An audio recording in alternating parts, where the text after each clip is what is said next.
Before I got into custom keyboards, I also used Prebuilts like everyone else, and there are a ton of brands out there. Varmilo was one of the brands that I wanted to get back then but didn't really get to it. Today I have with me the Varmilo C Melody. I wouldn't be comparing this keyboard to custom keyboards that I've built because this is a pre-built keyboard. At most I can compare it to a Keychron or maybe some Echo pre-built keyboards. Varmilo actually produces TKL 65 and full-size keyboards of a different theme. The one I have with me is the C Melody in the TKL layout. The board itself doesn't feel really hefty, it's a normal pre-built, it's really light actually, it's made of plastic. It has a 4-degree typing angle and you have adjustable feet at the back. The only connection mode is USB-C. The keycaps itself and the whole board in general is what is selling the Varmilo keyboard. The different themes that they have. The one I have with me is called C Melody and it's more of what you would find in the sea. You have the whales, you have the fishes, some bubbles. The overall blue theme, it looks really nice. As for the switches, I decided to go with the EC Rose V2. I believe this is what is also part of the Varmilo keyboard stuff. Like, I have never heard of a switch called EC Rose, and I really wanted to try out a new switch, which is what they would provide in a pre-built keyboard. The PCB is not hot swappable. It is a soldered board, which is very common in pre-builts back then, and nowadays the only hot swappable boards I know that are pre-built is probably the RK61, the Keychron V series, and some of the Echo pre-built boards. And last but not least, the most important thing about keyboards is stabilizers. The keyboard actually uses plate mounted stabilizers that are pre-looped, so here's how it sounds right out the box.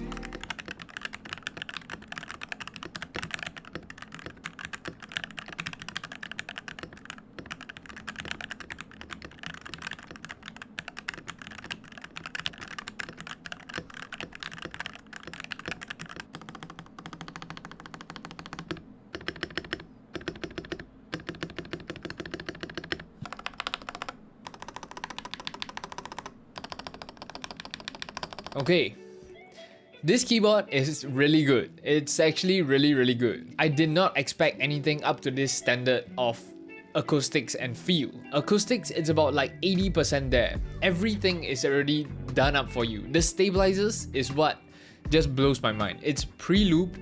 I did not modify it or upgrade it or loop the stabilizers before filming this video. But these stabilizers are so well pre-looped that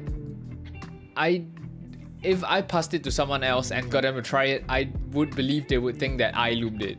It's better than some of the stabilizers that I built for my own custom keyboards. If I had to nitpick, I would probably say the spacebar has a little bit of ticking, so I would probably add a little bit more loop, but everything else is literally perfect. As for the general feel of the board, and this also brings me to the switches, it's also really good. It's really smooth, it doesn't have any spring ping, it's not scratchy.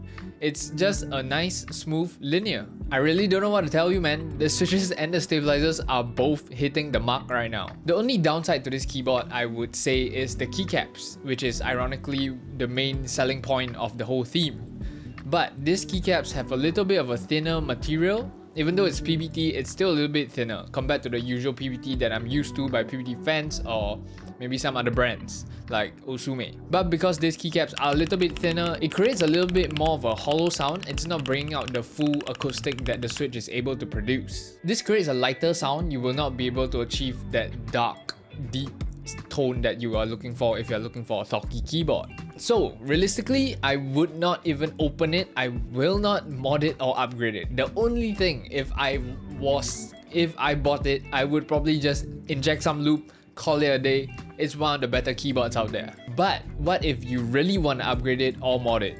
We're gonna do two mods, alright? The first one is probably gonna be a full mod, second one is probably the tape mod. Those are the only two mods that I can do to this keyboard without desoldering anything. So to do that, we need to open it up. You just have to remove 7 screws at the back. And after that, you just struggle about 30 minutes trying to pry out those plastic clips. It's really painful, just take your time. The keyboard actually uses a really common tray mount design. It's mainly used in a lot of pre-builts and budget keyboards nowadays. For those not familiar with the term tray mount, it's basically how the keyboard is mounted. The PCB is mounted on different columns and the PCB is just laid on top attached to those columns. So you screw it from the top and it's called a tray mount. In the custom keyboard hobby, most enthusiasts don't really like tray mounts because if we wanted a stiffer typing experience, we would probably go with a top mount because that produces a more unique and more distinct sound profile compared to tray mount. The case itself is a two-piece, a bottom frame and a top frame. The top frame itself, nothing too special, it's just a nice blue plastic case. The bottom case itself has a daughter board which connects to the PCB so that you can plug in your USB-C. You can probably tell there is a piece of foam there, so that means one mod is down. I can only do the tape mod. But that also explains why the keyboard doesn't sound hollow, because most tray mount keyboards tend to sound hollow, especially with plastic, but they already did the foam mod. And as you can see from the aluminum plate and the PCB, there is a plate foam installed as well. So, while you're distracted by me again, I actually did the tape mod. The tape mod itself is able to help produce a deeper sound, I would say. It just basically compresses it a little bit more so that it doesn't have too much of a hollow sound, which it didn't really have. And upgrading this keyboard, I am basically done with it. Afterwards, we'll just put it back together, and here's a comparison between the mods, the upgrade.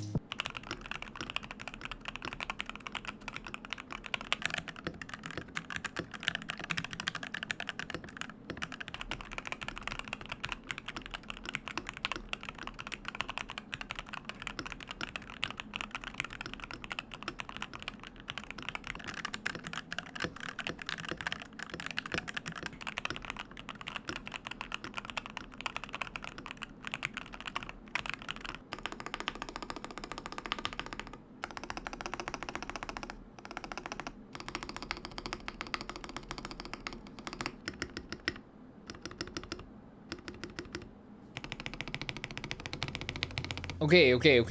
This video is kind of short, but you got to admit that this keyboard is actually pretty good. And there was literally nothing I could do to upgrade it or mod it without desoldering anything. And the main concept of this video was to try a pre-built keyboard that doesn't really make or manufacture custom keyboards like Echo or Keychron.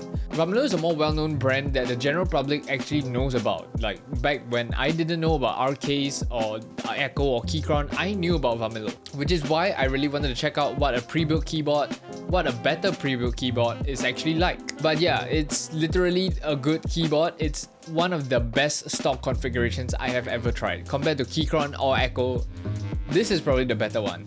Everything you need is done for you. The loop for the stabilizers is literally perfect, alright? Yeah, I'm pretty sure even if you tried to achieve this on like an Echo or Keychron board, it would take you hours, alright? It would take me like an hour to achieve such good stabilizers. The switches itself, really smooth, no spring ping, no scratchiness. It's a really nice linear switch. If you enjoy linear, I would recommend the EC Rose V2. The case itself is also already modded. There is the case foam and the plate foam. So an advice from me to you after trying to open it up, do not open it up. The tape mod, I don't consider it worth it. Alright, it doesn't make a huge difference. The keyboard itself is perfectly fine. The one main downside to this keyboard is it not being hot swappable. The ability to change out your switches with hot swap sockets is something that I really cherish and I really appreciate in the custom keyboard scene, the custom keyboard hobby. But most of the pre-built keyboards from the bigger brands like Logitech, Razer, they don't really do hot swap keyboards, which is why most people like custom keyboards, because they have the ability to change out switches whenever they like. Don't open it up unless you want to desolder switches and install new switches into it. Otherwise, leave it alone. Don't touch it, alright? It's perfectly fine. And yeah, we have come to the end of the video. I hope you guys enjoyed this video. Like this video if you enjoyed this video. What the hell? How many times did I say? Yeah, comment your thoughts on the keyboard. I'm not capping. They didn't pay me to say it's good. It's actually good. Subscribe if you enjoy keyboard content, and I'll see you guys in the next one. Peace.